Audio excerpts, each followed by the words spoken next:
Welcome everyone, and today we're going to continue our look at C#, and this time we're going to take a look at arrays, and may also be called lists.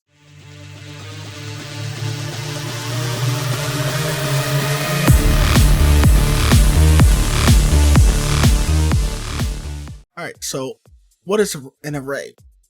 Well, to put it simple, an array is a list of items. Now, we can specify what type of array this is. As you may be familiar with things like a pool string array or pool int array, which is like a normal array, however only contains one type of data, such as only integers or only strings. And then we have a more of a regular or normal array that can hold different data types. And we're going to take a look at some of these here today. So right up here inside of my variable, or in my variable section here of my script, I'm going to go ahead and just put in these variables here. And you'll see what we see here is we have int followed by a pair of square brackets, my variable name, which is just int list, because this is a list that can only hold integers, or an array that can only hold integers. And you set that equal to our curly braces this time, whereas in GDScript we use the square brackets. Here we use curly braces, and I just filled it in with my integers. And since that has the export keyword above it here, we will be able to see that inside of the inspector. Once you just come over here and do a quick rebuild. Just give it a moment, and I'll re-click on it, and there we go. So we can see we have our list here. I can increase it and add more numbers to them. And same with our string. Actually, we can add increase here, and we can add more items as per normal here. You'll get that to disappear. Alright, so with that, again, we just have string and followed by a pair of square brackets. I called it a string list.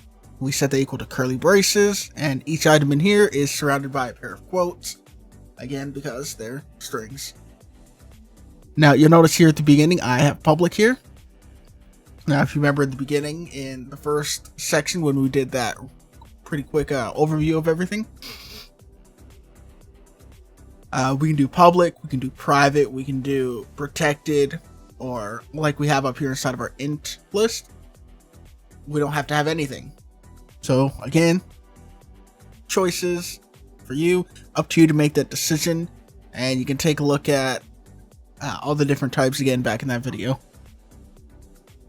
And then we have an object list, because we can just fill it with objects, and that'll take any valuable type or any data type here. As you see here, we have a string, an integer, and a float all in one list, but we can't export it.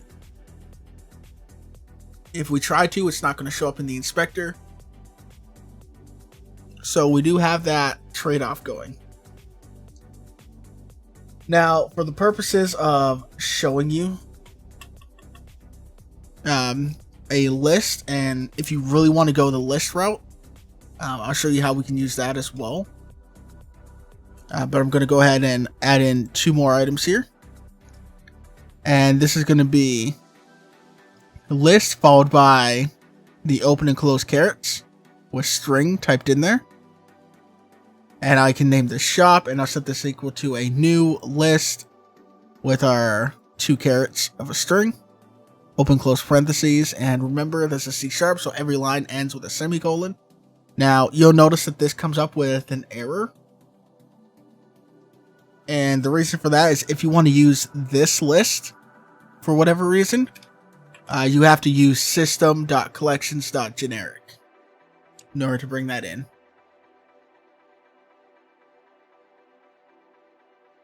Now for the standard Godot array, which I've named it as shop2 here, of course we're going to export it. We call Godot collections.array. And we don't need that line in there. And we will not have any errors. And all I'm doing is I'm setting that to a new array. So let's go ahead and I'll just do a quick rebuild. And we'll see inside the inspector here that both of these come up with the exact same results of just a normal array. And we could add new items into it. So there you go. And both of those should come up as null, just in two different ways in this case. Now you see with a list, we did specify that it had to be a string.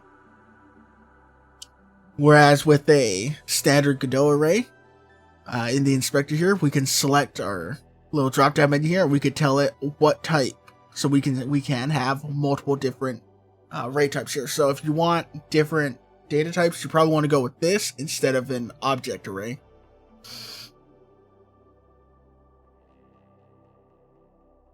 But that's personal preference, personal choice. You can always make that distinction on your own. And there we go. Just click those reset buttons. Well, let's move on to what we can do with arrays, or how to do things with an array or a list. Alright, so I'm just gonna go ahead and move down here. And just give me a moment to grab my array section here.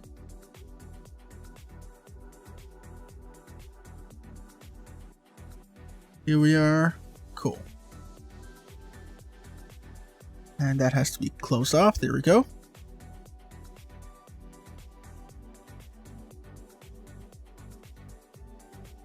Have that back one.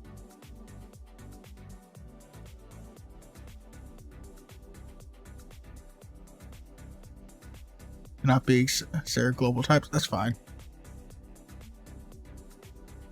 Call it learning arrays. There we go. Perfect. Alright, so what can we do with these? Well, if we want to go through if we want to get the length of something, right? So let's go ahead, we'll call it gd.print, and I'll put my semicolon at the end. In GDScript, we would just call the size function, and we would know how many items are in our list. Well, if we go ahead and do this with string list here, or obj list, let's go ahead and use that one. This object list, we have 3 items, so we should get a set of 3.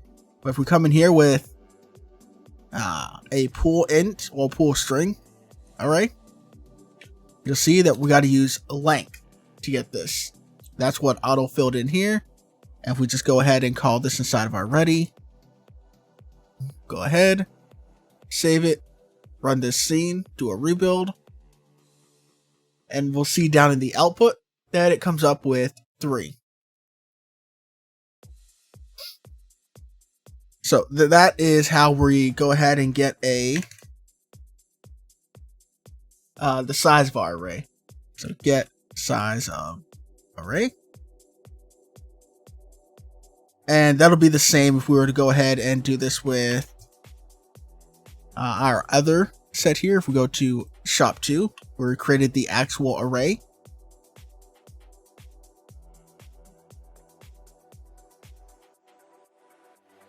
So if we use the Godot array here, if we want to go that route, we can come on down and we see we have all these things. We have to shuffle, to string, resize, remove. We have all this fun things, but we don't see anything with length or size. And what we want to use here is we're actually calling count. So if you want to use the Godot array, we call count. So now it's not size or length, which might be a little confusing, but in C# sometimes we're using count, sometimes you're using length. They're both essentially doing the same thing here. It just depends on what type of variable we're calling it on. So by default, if you remember, shop 2 has 0 items in it because we just set it to a new array. We haven't added anything to it. So if you were to run this, it's going to pop up with 0. As you see here. If we were to run this in the output. And if you go ahead and add an item into it, I'm going to go ahead and select it. Just make it a bool. Select on. Run it again. And you'll see we now have 1 item listed in there.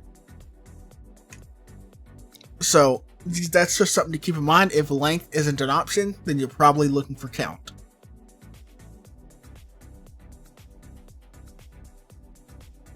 Alright, so how do we get an element or get a specific item inside of an array? Well, we're gonna again just print it out here. And it's exactly as you would imagine. So if we come in here and we try to get index 1 of this obj list, we should be getting, where are we at? We should be getting banana, or sorry, we should be getting 3 because we get an index 1 printed back out to us. And with our other set here, with our typical array that you would expect, let's come in here and get index 0. We should be getting true because that's what I set my first item in the Godot array as a boolean, and I have that turned on. So if we were to run that and take a look now, you see we got the number 3 and we got the boolean true. So if I were to change this to say index 2 on my obj list, just to make this a little more interesting to look at, we're going to get our float value in there. So you see, whether no matter which way we want to go about doing that, we still access it in the same way. Alright, now what if we want to sort the array? Well, if we want to sort the array, let's try and pick this up a little bit. You can see we get the array class, we call .sort on it, and we pass in the array that we want to sort. So if we take a look, we got cheese, potatoes, peacock. If we're sorting this, peacock should be before potato. And if we go ahead and we print this out afterwards, boom, boom, there we go. Save and rebuild. Take a look. You can see we're going to get that print out as cheese, peacock, potato. So that's getting sorted out into alphabetical order. That's how you sort an array. It's called sort on the array class and pass in the array that we want to sort out.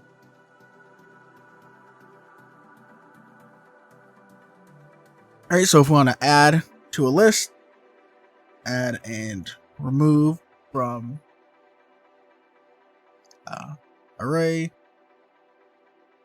Alright, so we come in and we'll say shop2 dot add, and we can pass in whatever it is we want to put in here.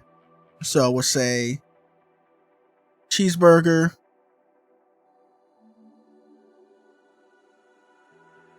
when we come down, right, hamburger, and then let's go ahead and just print this out.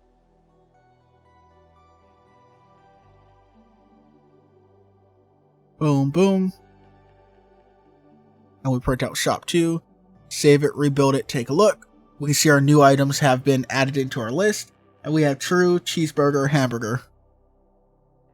And to remove an item from that list, it is just as easy. Only instead of calling add, we're going to call remove. And this time we're going to remove hamburger, so we should just have true and cheeseburger in there. There you go. So we can see everything working out just as planned. Alright, so I do want to go ahead and put this note here that if you do this with the list, the actual list that we created earlier, right here, a list of string, and if you can add to it, you can remove to it, or remove from it, and you see when you print it, you can see down there in the output, we do get a collections generic list, and we can see it's a system string. So again, because of this, I'm personally going to lean more onto the Godot array side, because that's more familiar, especially if you're coming from GDScript. but the list option is still available to you.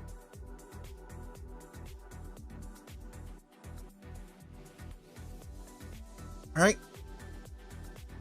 Now, if you want to remove an item at a specific point, I'm going to go ahead and just remove all that. But if you want to remove at a specific index in your list, we'll go ahead and we can call shop2.remove, and we want to use remove at. And all we're going to do inside of our parentheses here is pass in an index of whatever we're looking for. In this case, we can go ahead and pull like index 2. And this will remove cheeseburger out of there. So we should have true and hamburger now. And, oh sorry, we have true and cheeseburger. We removed hamburger.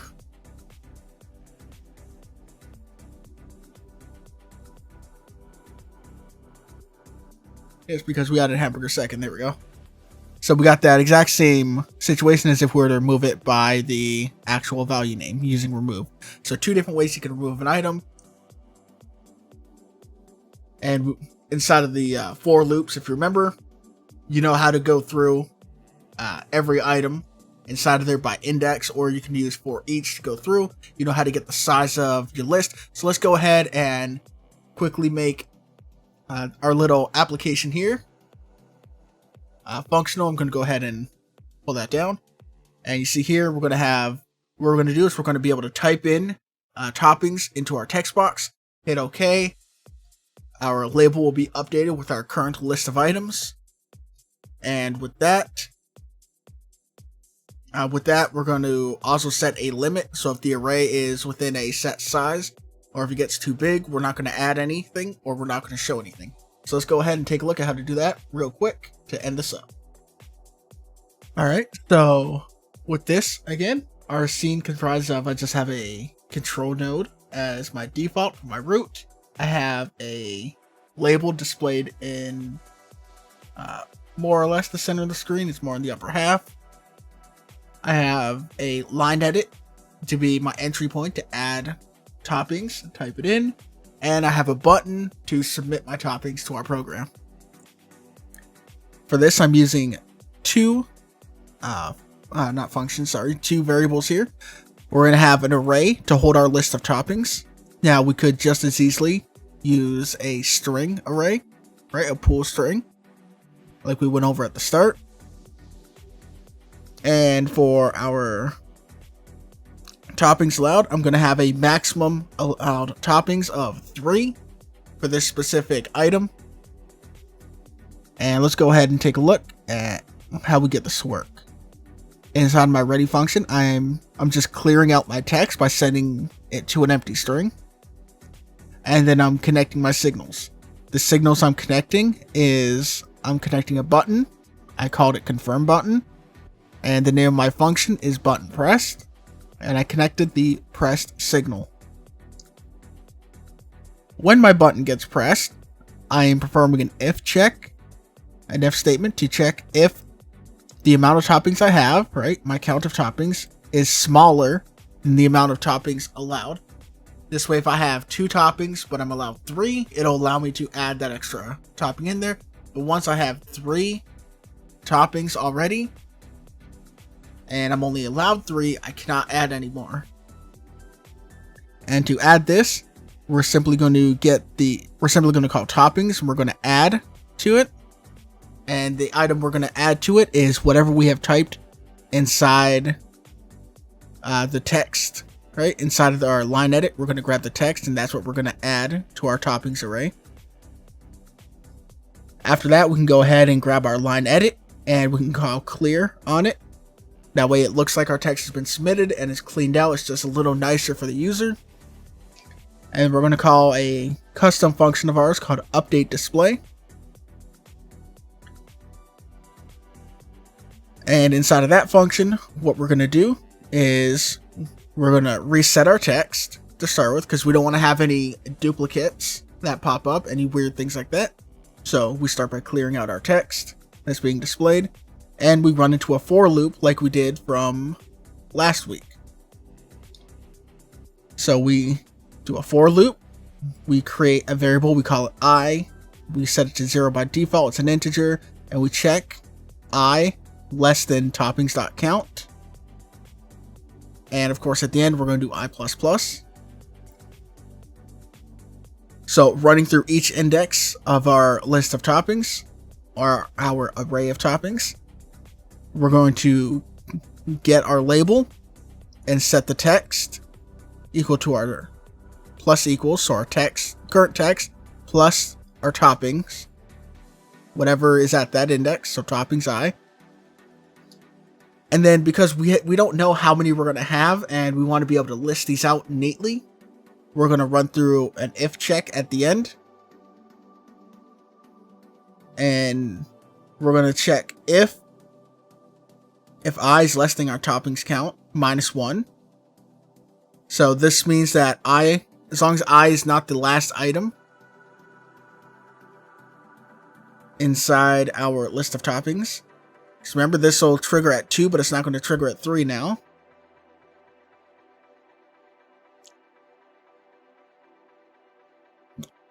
We're going to go ahead and we're just going to add in to our text. So we'll take our text, again, plus equals, and we're just going to put in a comma with a space. And now when we run that, we can see we have this here. We can go ahead and we say, I want cheese for my topping. Hit OK. Let's go with pepperoni. And maybe we throw some bacon in there as well. Boom. So we're up to 3. And if we go ahead and we try typing anything else, let's say olives, nothing's going to happen. Our text is not going to be submitted into our list. And it's not going to be displayed, obviously. But there we go. There's a very small program to help you get a little familiar with using arrays and how we can create them inside of our inside of C# here. Alright, take care, have yourselves a good one, and I'll see you guys in the next one.